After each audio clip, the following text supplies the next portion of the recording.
Religious life often started because a person, sometimes a priest or a layman, but often a woman, who saw particular needs and decided they had to do something. They were women of courage, independence, and integrity, with an inner spirit that guided them forward no matter how difficult the obstacles. They possessed a desire to lead a life devoted to spiritual work.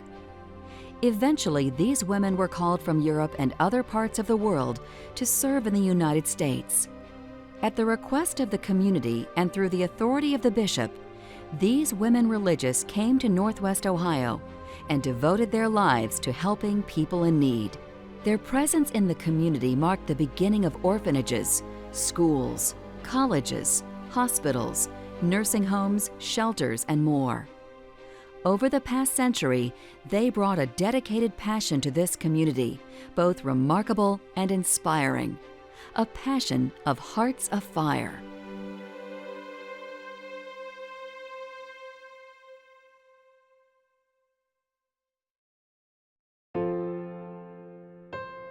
As early as the 6th century, religious orders were organized in Europe by people who wanted to achieve a common purpose and did so by vowing to dedicate themselves to that mission and a communal life. Orders sprang up around major saints, St. Francis, St. Dominic, St. Augustine. The teachings of each saint were written as rules, and communities of faith were developed around those rules. Most women religious communities were established by a founder or foundress who addressed a specific need in the community at that moment in time. Their vows and rules were most often based on a set of saintly rules that were followed by a larger religious order. These groups of sisters are referred to as congregations. The Council of Trent in 1545 formally introduced the habit to make uniform dress a part of religious life.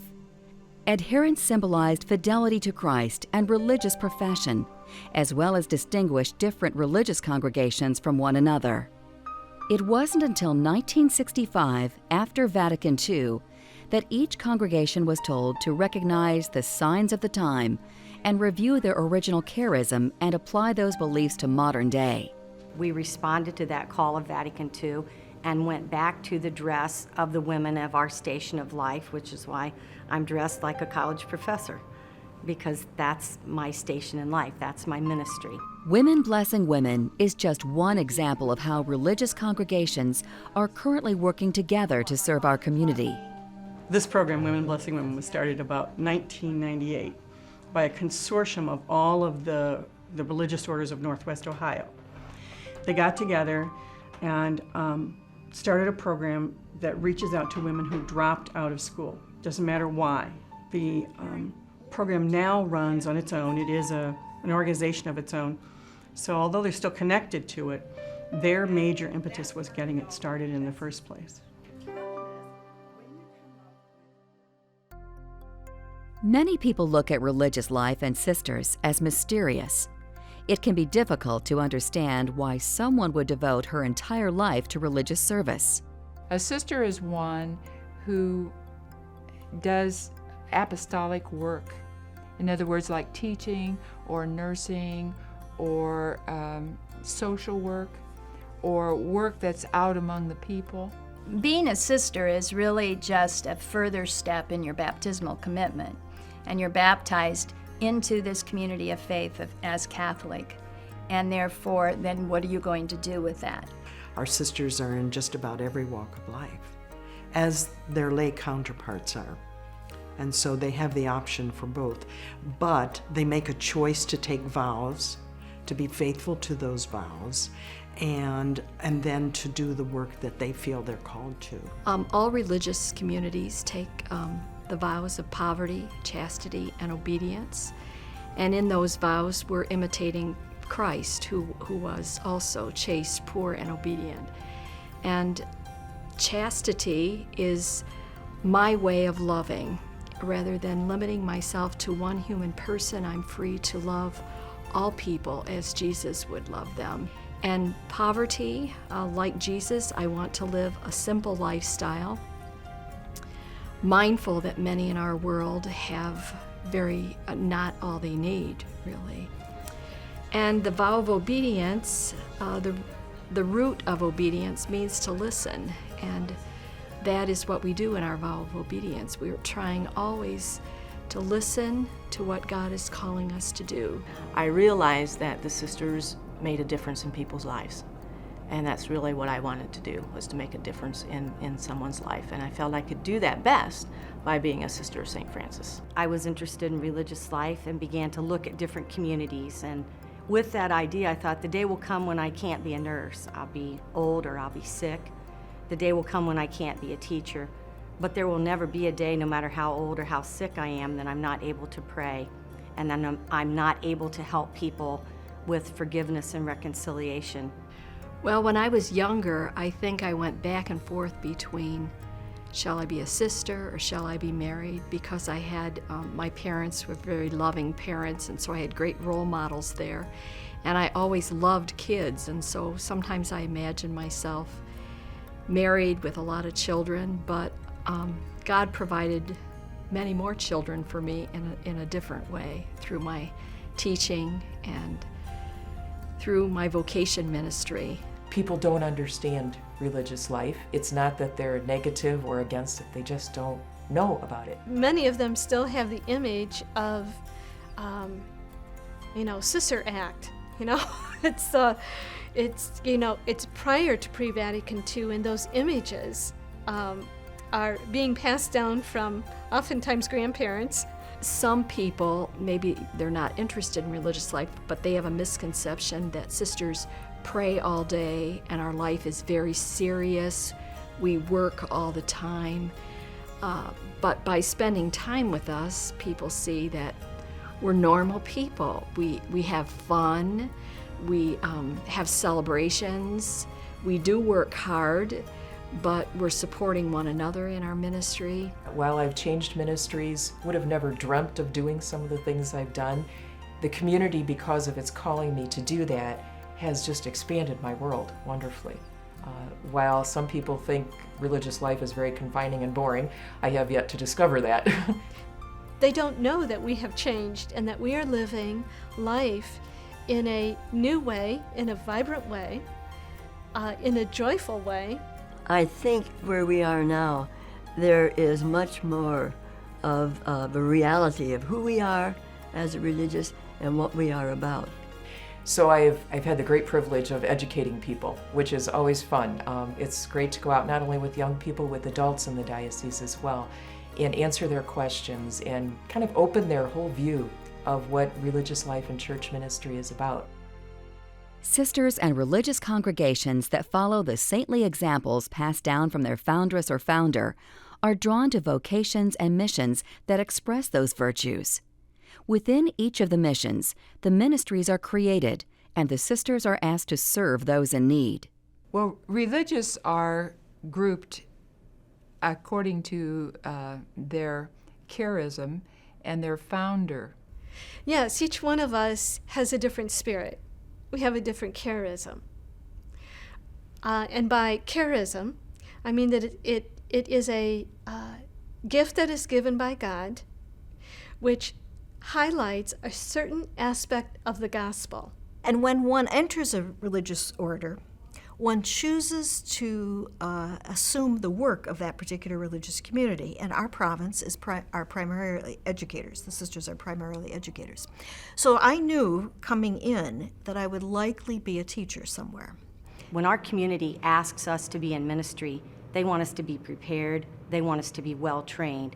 They don't want us just there with good intentions. We have to have the training and the background to do the ministry that we're invited to participate in. What is it that the church really needs right now? What is it that God wants the church to be and do in our current world? And then how can we fit into that? Where are the holes? Because often women religious have filled those holes. We serve the people that nobody else wants to serve. We go to the places where nobody else really wants to be. Over the past few decades, our societal needs have changed dramatically, and sisters from every congregation have answered the call to serve and minister in unique and innovative ways. In our Life Lab here, we provide nature education in an interdisciplinary fashion.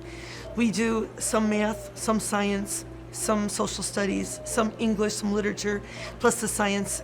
We bring children here from ages 4 through 8th grade during the academic year. The different regions of the world are right here, either outside or inside, that we can show the children and teach them about what goes on there. One of the gifts, I guess, that I had was to do tempera painting, egg tempera painting, after having taken a class at Siena Heights University one summer. And so then after that, I did the San Damiano cross that hangs up in the chapel. And if you remember, on the outer walls of the Franciscan Center, there are huge mosaics that were done right here on this campus in simple little Alverno studio. And they are on the outside of the buildings rather on the inside so that the whole world can see them. St. Angela always told us to go with the times. And this is the time of daycare, believe it or not. She told us to move on. Now, I never thought that I'd be in a daycare. I never thought. And but I'm really happy that I am. And it does fit in. And as times go on, who knows what the next 10 years will be. Well, I am a physician, and therefore I work in a health project, and one of the other sisters is with an education project. Together we try to be present to the people in the ways they most need. Access to health care is minimal there, especially in our area, so we offer a basic service. At least from my perspective, and this is my ministry right now, we call it spiritual direction retreat work, but what we do is try to be with someone as they try to find their way. And the retreat center, the spirituality center, is providing that space. So we have Reiki, which is healing touch. We have massage. We had availability of reflexology at that time, working with the feet. And then we also have the walking. We have an exercise room. We have bicycles, that kind of thing. And then we also want them then to connect that to art, music, and then the reading of the traditions that we have of saints and of contemporary men and women who have given us examples and shown us how to live life. So my ministry, really, I didn't go out and look for it. It came to me. About 9 years ago, one of the sisters asked if I could help an older lady in her home. She was homebound, and she was in poor health. So I guess I can. At that time, I was a nurse aide, and I was also in charge of maintenance at the St. Ursula Academy Convent. So I had enough work to do, but I thought, well, one person, I could do that. Well, then she told somebody else, and I got a second job, and then I got a third job, and now I'm up to 14. I do whatever they want me to do. If it's to make a bed, to clean, to shop, to visit, whatever they want me to do. With the inequality and violence in the United States and around the world, the message of peace and the fight for human dignity continues to be a significant ministry. We have taken stances, and each year for many years we have chartered a bus to go to Fort Benning and have our vigil. As a result of the violence in those countries, there are more and more people trying to flee that and come to our country. We're starting an office in Archbold called Project Hope. It's in the Zion Mennonite Church. It's a very collaborative ministry with a sister from another congregation and with other religious denominations, working to educate the people that while they're here in the United States, what their rights and responsibilities are, but also helping them to become legal, get their legal documents to be here in the States. We decided that what we needed to do was really have an Earth Literacy office. So what we do is we have school programs. school field trips. We know that hands-on learning is one of the best ways for children and adults, for anyone to learn about their natural world and then how to become responsible and to care for it, which is really at the heart of what we do and teach at the Franciscan Earth Literacy Center is teaching about the relationship between the natural world and the human. But we've started another area that I'm personally excited about with the Franciscan Earth Literacy Center, and that is our Seeds of Hope farm. It's an all-natural, chemical-free farm in which we sell to the public. And farming and gardening and showing people how to raise their own food using chemical-free methods is a wonderful way. And in this part of the Toledo Diocese, we're out in a rural country, and I believe we have something that we can say and share to people and learn together. I find myself doing something I never dreamed I would do. And that's working in the field of housing construction and rehab.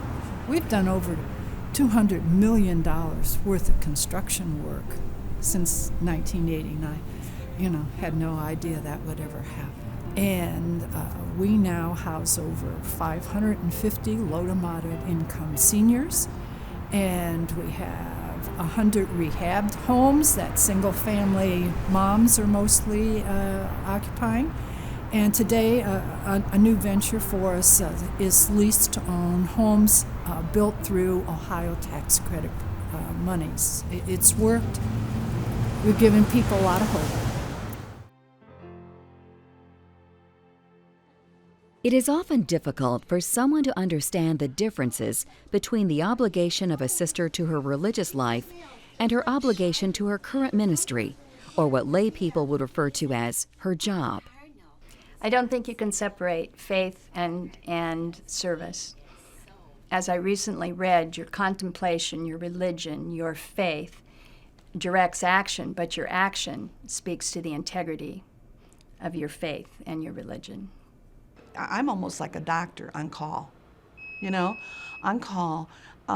When someone calls me and they need help, or if somebody calls me and needs advice, I'm there to help, You get all these different people that you meet in society, and you're there, you're always available for the one who needs your help. And that's the way I think we balance the religious life with your regular life, We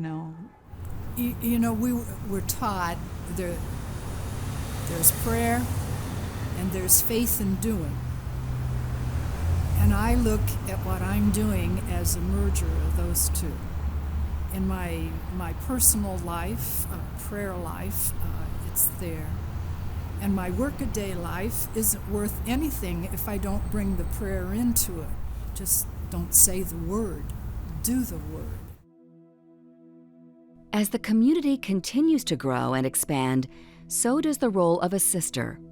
However, the numbers of sisters are declining. This presents a challenge to each mission, but measures are being taken to ensure that the values and charism of each congregation will continue. The role of the Sister of Mercy or the Grey Nun or a religious woman today is different than it was when religious congregations were founded. Other people are taking up the cause. Other people are stepping in the shoes of the sisters and are willing to carry forth the mission. But it's more of a role of leadership, and it's more of a role of bringing other people into the mission and saying, together, we can all make a difference. We actually have a Sister of Mercy on our staff at the college. She is the last remaining Sister of Mercy on the college staff. And she, along with her fellow Sisters of Mercy, meet with us periodically to make sure that we're understanding their mission, and we dedicate ourselves when we come aboard to cooperating with them to carry out the mission. Franciscan Services Corporation was created in 1984 as a consequence of the Sisters of St. Francis of Sylvania, Ohio, making a decision that their ministry efforts in health and human services would be stronger and more effective if they organized them and created a structure that would invite lay people to come into partnership with them as they worked in their ministry. At the present time, they sponsor 6 hospitals in 2 different states, 6 nursing homes, 2 continuing care retirement communities, independent senior housing, a domestic violence shelter, and also a counseling center.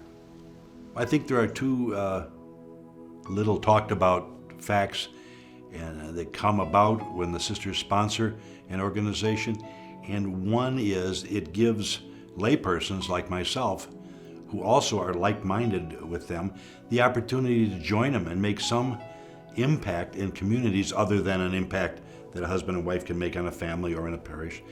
And so they see the sisters and they see the work that the sisters are sponsoring, and they say, that environment will help me make a difference, and they join that. The other is that in addition to providing health care, providing the services of long-term care, and that the sisters extend their values and their philosophy into the organization so that they create a work environment that is governed by those values. But I think the future actually lays in the fact that our lay people are our real leaders for the future. I think that sisters will always be, but I think there will be less of us. If we can transmit our passion for education, our spirit of proclaiming God's goodness and provident care, then that mission will continue long past the last Sister of Notre Dame. There's always another place, there's another gap where service isn't provided, care isn't given. And so I think the challenge for us as women religious, so here I am I'm running a school, and that's great, but I have a wonderful 8th grade teacher who could easily run the school. But over here I see that there are women who do not have GEDs, or women who are caught up in prostitution. How can I go there and help and provide service to them to help them make a difference in their lives? So there's a gap there. So I'm going to move over into that gap and serve. After a while, I'm going to be really good at it. And then I will have, by that time, as women religious, will have called other lay women or laymen to work with us. So now they can take over that, and then let's move over to the next gap, but always filling the gap. Where is the next gap? Some religious orders have associates who have made a commitment to the mission of a congregation, but do not live in formal community with them. For those of us who are associates, it's about sharing the mission, the charism of the Franciscans, and the spiritual life, but not taking vows, not taking those vows of poverty, chastity, and obedience. I still live my own private life, but I'm highly involved with both the sisters and the ministry. I see religious life continuing, but I also see this partnership with associates as a way to continue religious life in the future. Our region would be drastically different if the sisters had not been asked to serve here.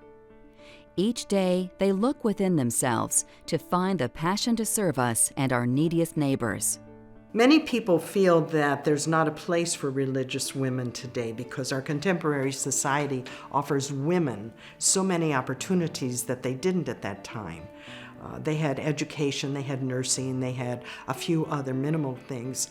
Now we have women that are lawyers, engineers, they come from all walks, and they're remarkable women, and they choose to be with the Mercies because of the mission, but also because of their own spirituality and the sense of community. So maybe it's more, instead of just being a labor force and doing work, it's being a presence that speaks perhaps a word that might bring our world together. And we need to be always challenged to be looking for that need and not become too comfortable where we are, because it's sort of easy to be comfortable. We've always done this, so we're going to keep on doing it. But when you go to a new place, it stretches you and pulls you in ways that you never thought about. But it's an opportunity to bring God to those people just by who we are. And then you never know what kinds of seeds are planted in their lives by our service, by our care, our love, and our concern. I know that whatever women religious are called upon to do, they will do. How they'll do it, I don't think anyone can say. I believe we bring a segment of church life, while we're not the total picture of church life, we're a segment that can't be missing. We speak to the church and to individuals in the church something that is true for all of us, that life can be lived in a simple way. The sisters have shaped our community. Nearly everyone has been affected in some way by their presence. Their spirit, inspiration, and devotion helped set a course toward a better future. By working together, our community and women religious can reach that better future and make it real. We would hope that our influence comes across through the persons that we are. So you see the gospel values displayed and lived through our persons. I want to be an example. I want to be a disciple of Jesus Christ. I want it to be obvious that regardless of whether I'm wearing a cross or not, that you know by my actions and my behavior that I am a disciple of Jesus Christ. That's the most important thing. What we're trying to do is to make a difference in today's world and trying to help heal people's body, minds, and spirits. And I think when I hear the stories of people who have actually been touched by our experience, I see that we are indeed able to make a difference in people's lives. And that's why I think our role continues to be one of great importance, the witness that we give, that our reason for being where we are is that of being service, of being available, of being daughters of St. Francis, of being ministers of joy, of peace, care, and love. I often wonder, isn't it about time for me to retire? And then I think, I can't retire. There's still too much to do. So as long as I have good health and my brain's working, I'm sure I'll be out there doing something. I think of the lives that I've been able to touch because I've been a sister that I wouldn't have been able to had I chosen another vocation. Places that I've been, people's lives who have crossed my path, and I think I've made a difference.